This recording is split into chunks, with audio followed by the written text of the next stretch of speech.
عن ابی ہریرہ رضی اللہ تعالی عنہ قال قال رسول اللہ صلی اللہ علیہ وسلم سبق المفردون قالوا وما المفردون یا رسول اللہ. یہ ترمذی شریف کی حدیث ہے.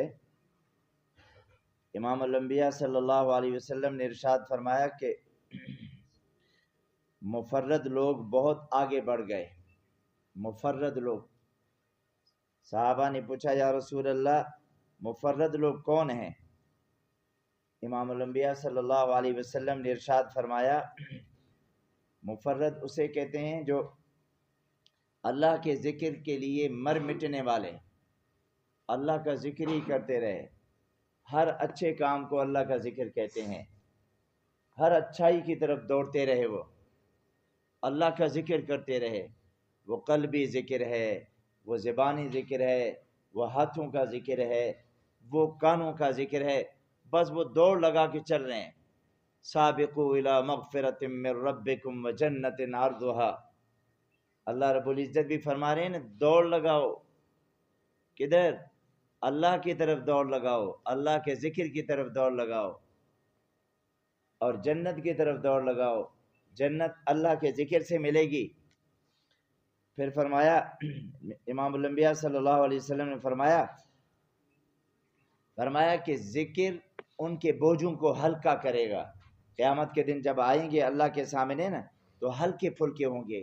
کوئی ان پر گناہوں کا وزن نہیں ہوگا، کوئی سوال و جواب کا وزن نہیں ہوگا، کچھ بھی نہیں ہوگا. وہ ذکر کی وجہ سے اللہ ان کو اتنا ہلکا بنا دے گا، وہ گئے جنت میں. تو اللہ کے ذکر کو بندہ چلتے پھرتے، ہم کہتے ہیں نا کہ اچھا ہمیں ٹائم نہیں ملتا، ذکر کے لیے ضرور ملتا ہے، ضرور ملتا ہے. چلتے پھرتے، ڈیوٹی پہ، دائیں بائیں، دوسرے کے ساتھ بھلائی کرنا بھی تو ذکر ہے نا.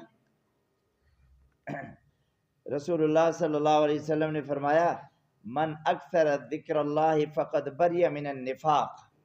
یہ حدیث بہت بہت زبردست. میرے نبی نے فرمایا کہ جو آدمی کثرت سے ذکر کرتا ہے نا، اللہ رب العزت اس کو منافقت سے محفوظ فرما دیتا ہے. آج ہمارے پر کتنے الزامات لگتے ہیں. نفاق سے وہ آدمی بری ہو جاتا ہے، ختم. اللہ کا ذکر اور نفاق کٹھے کیسے ہو سکتے ہیں؟ نہیں ہو سکتا.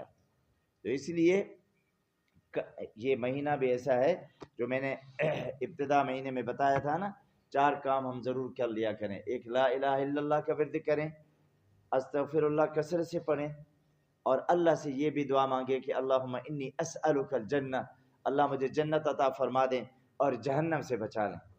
یہ کام ضرور کریں. ہم دعائیں کرتے رہیں، دعائیں بھی کریں اور اللہ کا ذکر بھی کریں. اللہ ہم سب کو عمل کی توفیق عطا فرما دے.